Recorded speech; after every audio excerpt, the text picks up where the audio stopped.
When it comes to disappointments throughout my life, I think limiting that list to only 5 might be kinda tricky. But what I would always put up there in some regard was what happened with Duke Nukem Forever.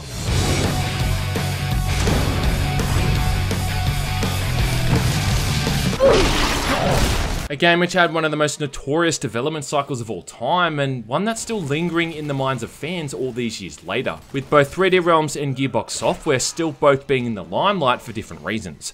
I was genuinely one of the people pining for this game too. In fact, I think even after finishing Duke Nukem 3D all those years ago, all I really wanted was more Duke. And although we did get that to varying degrees and in various forms, none of them ever really felt like a proper sequel. So when that E3 trailer dropped in 2001, showing off the game in the Unreal Engine and looking amazing, it really felt like we were on the forefront of another massive release from 3D Realms, bringing Duke into the new millennium with another groundbreaking experience. I mean, yeah, we'd seen content earlier on with other trailers, but this time it was different. It felt epic and evolutionary. Hey pal, what are you gonna do? Save the world all by yourself? Then, for years, nothing happened. I mean, I finished high school, I went to university, and then I finished that. I got a bunch of jobs and a girlfriend who's now become my wife, and it still hadn't come out. What we eventually got instead in 2011 was the result of Gearbox Software picking up the scraps. And I was still even hyped for this, that I ended up being one of those idiots that bought that special edition that came with that flimsy little bust of Duke. Piece of shit. And although it wasn't nearly as bad as people often make it out to be,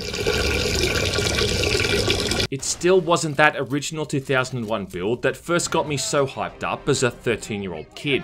People are turning into monsters! It's since been the topic of discussion for years, with there being rumours of this elusive 2001 build being on the hard drives of a very select group of people. I even remember hearing that this version was like 90% playable from start to finish. Bullshit! Finally, in 2022 though, a year of infamy, after decades of speculation, this would all be put to rest, when the game was leaked online by a mysterious benefactor, and the internet could finally see what 3D Realms had been working hard on, or hardly working on for all those years.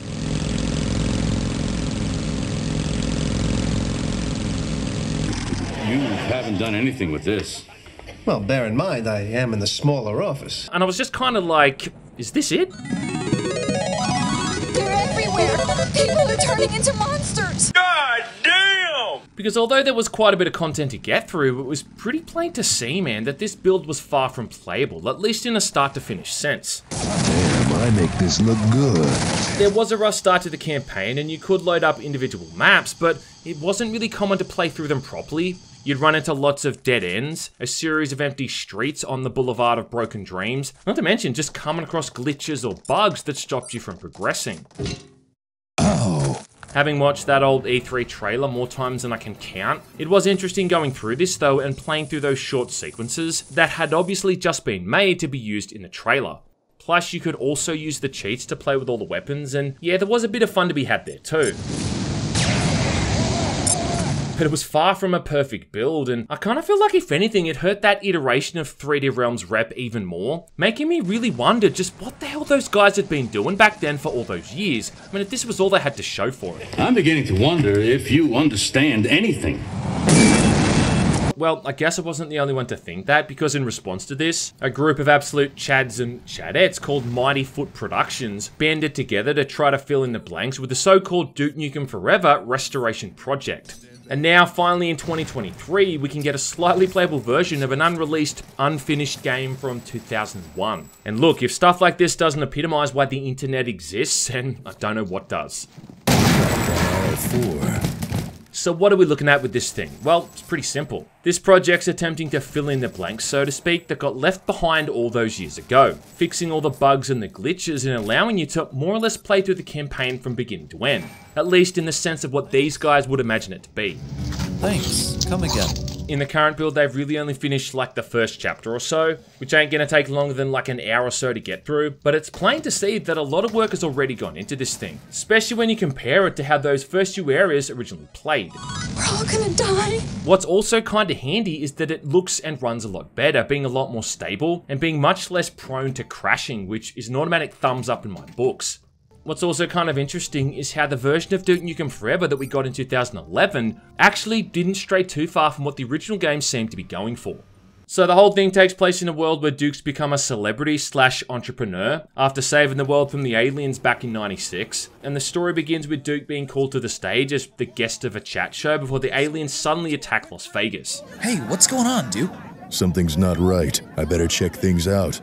You can walk around all the green rooms backstage and even interact with sinks, toilets, and light switches. So it shows a pretty high level of environmental interaction, which is something this series has always been known for. Ever since Duke Nukem 3D, it's pool tables, mirrors, and destructible toilets. Anyway, during this interview, you can hear some of the new dialogue for Duke, recorded by Twitter's favourite walking meme, Gianni Matrigano. Cool. Who I think's voiced every single character in every single indie game that's come out the last 4 or 5 years. And this right here is the first reminder you get that this thing's being worked on by the fans. Duke, I'm trying to activate the sprinkler, but the door is stuck. Stand back. After this, you're rushed off stage, and again, like the 2011 version, you're really just trying to reach the Duke cave to arm yourself for this upcoming assault. This involves having to make a detour through Duke's penthouse, which actually shows off some really good texture work, including Duke's very own Sistine Chapel, plus some really good environmental effects with the rain and the glass. And this kind of stuff right here just shows how ahead of the time these effects were, and this would have been really impressive if it had have come out when it was intended, especially the skybox and the whole dynamic glass shattering system. Wasn't really until Half-Life 2 where you could dynamically shoot out glass like this, and it's still a really neat effect, especially seeing it juxtaposed amongst all the jank. As for that skybox, well, I mean, just look at it. Just being able to see the Vegas Strip in complete turmoil, it just looks amazing. And you really feel like you're perched hundreds of meters in the air here, where a tiny slip could end with Duke as a pancake on the side of the road. This just totally blows away what we got with the 2011 version in terms of being a raw visual spectacle, and the fact that a 10-year-old game couldn't surpass this is pretty damn sad. Piece of shit. Anyway, once you get your Desert Eagle, you get to see this poor chambermaid get pulverized by a gunship, which was one of the many memorable images from that original E3 trailer. Then the next sequence I think is one of the better parts of the current build, well, at least it's one of the more exciting ones, where you're on the rooftops and having to actually shoot things for a change. Mostly just these mutated humans or infected EDF soldiers, who attack you with pistols and assault rifles. Who's next? Now this build would have also brought back the ego meter as health as opposed to the more traditional health system, a mechanic that actually got used in more Duke Nukem games than people probably realise. And like Land of the Babes and Manhattan Project, you not only get this by using medkits, but also just by getting kills. Always bet on Duke. At this point, you need to get a keycard off some old bloke called Dennis to get past a jammed elevator, and this entire level is pretty much just constant combat with the EDF, who've all had the John Carpenter treatment and have tentacles and other appendages coming out of their bodies. Shows off some cool looking explosions, plus some good old fashioned rain effects. And yeah, anyone who watches my videos knows I love my goddamn rain effects. And just like all good rain effects, you can even see the rain spattering onto the screen. It just looks great. Still though, the gameplay's nothing too exciting. Really just trading shots with the abundance of enemies with either Duke's Desert Eagle or the newly found M16. And because it's an FPS game that came out after Half-Life, of course this thing has an underslung grenade launcher. After this, there's a short sequence inside some kind of ventilation shaft full of dingy red lights which kind of make it look like the entire area is set inside Bender's anus. There's ropes that can be climbed, that's a neat trick, but it's mostly just an uneventful short little environment that's really only good for the couple of hidden pipe bombs that you can pick up. Groovy. Next, we're in Duke's office getting a mysterious call from a female stranger before you're then ambushed by the EDF bursting through the skylight, and holy shit! Blood loss detected. Yeah, goddamn, you die really quickly in this game, so don't fuck around. Trust no one. I want to say too that I actually like the way you interact with those little computer terminals, and I think for 2001, this might have been one of the earliest games to try this kind of mechanic. It's kind of similar to the way you interact with the terminals in Doom 3, but obviously that game wouldn't come out for like another 3 years, which makes the concept pretty innovative for the time had it come out when planned. Authorization successful. Once you've figured out the code here, you've finally found your way to the illustrious Duke Cave, talking to Graves, who just happens to have the same codec frequency as Campbell from Metal Gear Solid does. Just as I expected. And then communicating with Duke's own version of Cortana. an AI program who looks and sounds like a combination between Shodan and a blow-up doll. Call ended. Still though, up to this point, it's played things pretty closely to what happens in the 2011 version. However, from this point is where the build kind of takes a turn for the worst, and I think the next couple of levels are just, how do I put this, fucking awful.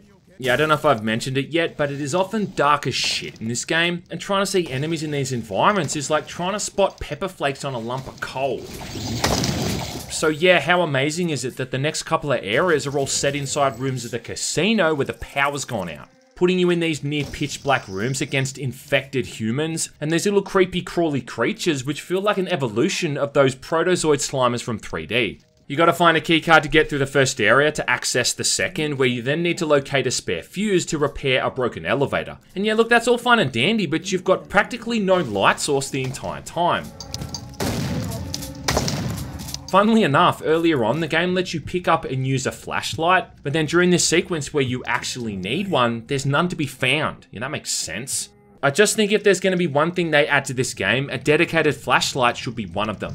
I'd buy this for $1. But you know what really pisses me off here is that near the end of this level, right when you found that fuse and probably gotten used to squinting your way through this ordeal, Graves calls you up to let you know that you can now use a night vision mode that they built into your sunglasses. You won't need to run around blind in the dark anymore. And why this selfish asshole didn't call 15 minutes ago is anyone's fucking guess. Once again, things that could have been brought to my attention yesterday!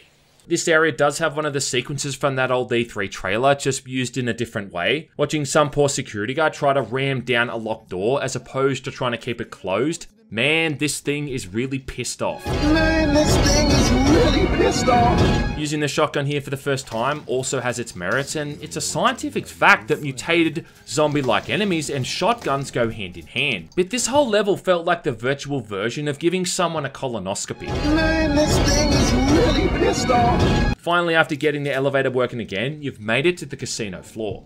Now at this point in the 2011 version, this involved being shrunk down and having to navigate all these various areas of the casino in a remote controlled car at one point, which was actually pretty fun to play through. Here though, just having to flip a few switches and make your way on foot through a few different areas of the casino, which is much more vanilla. You also can't interact with any of these slot machines, which is a damn shame. And the activity of the NPCs here kind of reminds me of something out of a Postal game.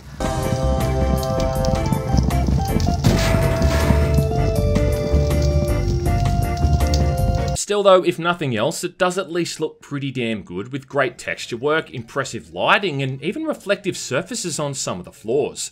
Now that right there is the kind of visual feature you rarely see in gaming nowadays. At least not without needing some kind of high-end, second mortgage requiring graphics card. It's just like real life, man. What the? As for the gameplay here, well, yeah. This has, hands down, the most combat out of this entire first chapter, and it's also probably where you'll really start to notice just how unbalanced the combat is. I think the main problem there too is that most of the combat is against the EDF guys, and the fact they're wearing dark uniforms and the fact you're often fighting them in dark areas just makes them really tricky to spot. Which ain't helping either when they're also really good shots. It's not so much about being good at the shooting here, just starts to become more about knowing where these enemies are ahead of time. And you almost have to start playing tactically, you know what I mean? Like peeking around corners and not just running into rooms willy-nilly. Willy-nilly? Did I say willy-nilly? To make it even more annoying, there's weapon sway when you take damage, which just encourages you to slow down and take your time even more.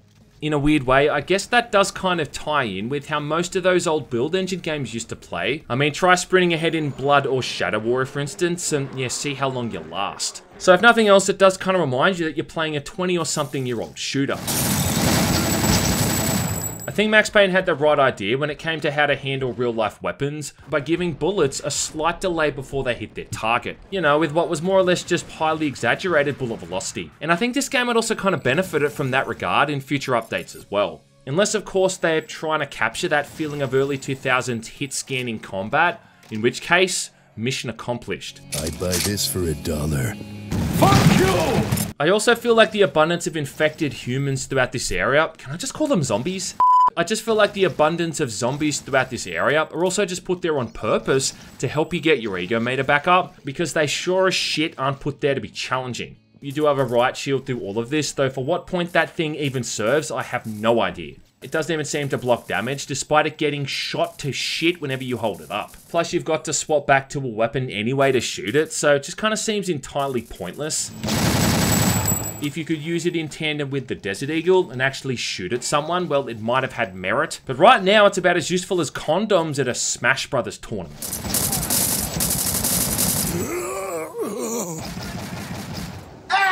There's a mini boss fight too, kind of, against a robot that bursts through the wall like the goddamn Kool-Aid Man. Again, another key moment from that E3 trailer. And you better hope you saved up all your RPG ammo, because you're gonna need it for this thing. But the worst part of this level is having to sneak through this trip mine infested food court. It means stop. Now, never mind that this had already been done in Half-Life back in 1998, so for something like this to pop up, I think even by 2001 standards would have already felt dated. The final little stint in the casino is through the aptly named Come Get Some buffet, lol, where you need to find a keycard and then swim through an aquarium to reach the streets, which I have to admit is very Duke Nukem inspired level design. We get a brief glimpse of some peacocks at the end of the area, right before they're blown to bacon bits, but then that really marks the end of the current build. Yippee. Oh, fuck. And for all of its shortcomings and early issues, that was still a good hour or so of mostly uninterrupted gameplay from start to finish. Yeah. Now all we need is the other 7 hours.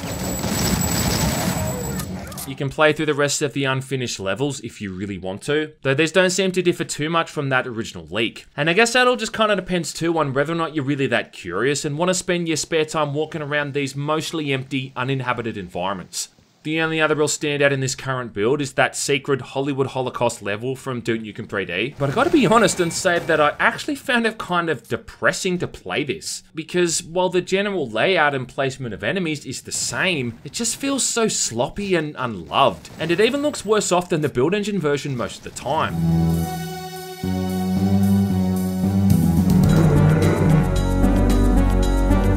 It's like they couldn't even be bothered to get the loop for that dancing lady on the movie screen to work properly. And if looking at both versions of this level side by side doesn't just sum up the decline that 3D Realms had at that time, well, then I don't know what does.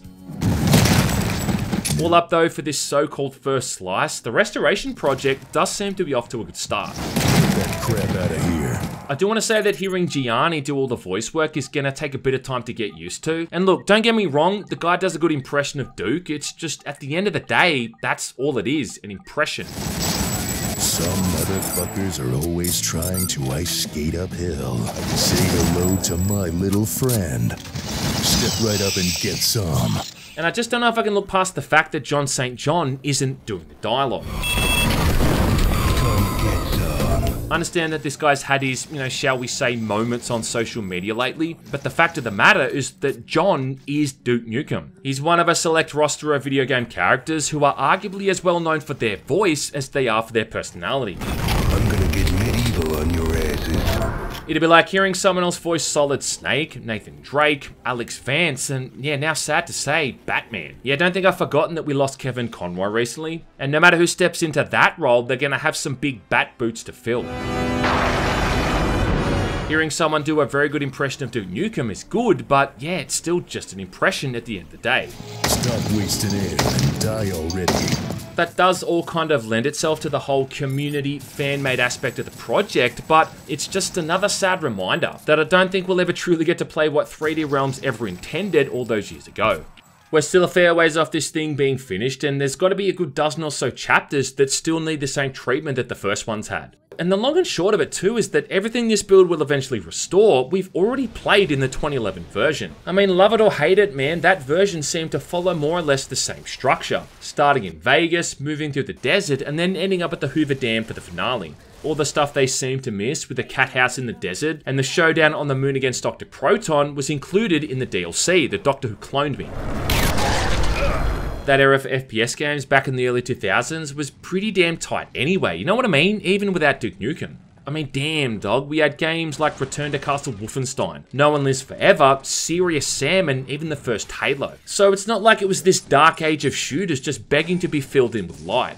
I guess my point is, is this something that we even really need anymore? Don't get me wrong, I'll be one of the first people in line to play through the completed restoration project, but when everything is said and done, it's still just going to be a modern update of a 2001 game. And it's like the genre has just advanced so much since then. Even the indie scene is pushing the capabilities and the expectations that people have for shooters these days, requiring so much from the player now in regards to even the basic gameplay mechanics. There's even that really impressive Serious Duke 3D mod for Serious Sam, where a single guy has been going through and essentially making an entire game from scratch. Much better. Either way though, with there being more and more leaks coming out almost every day, it wouldn't surprise me if we got content leaked here that actually benefits the stuff these people are trying to do with the restoration project. So I guess I gotta stick around now to see the whole thing out. I just hope that at some point I can finally show that smug EDS soldier that yes, I do intend to save the world all by myself. Hey pal, what are you gonna do? Save the world all by yourself?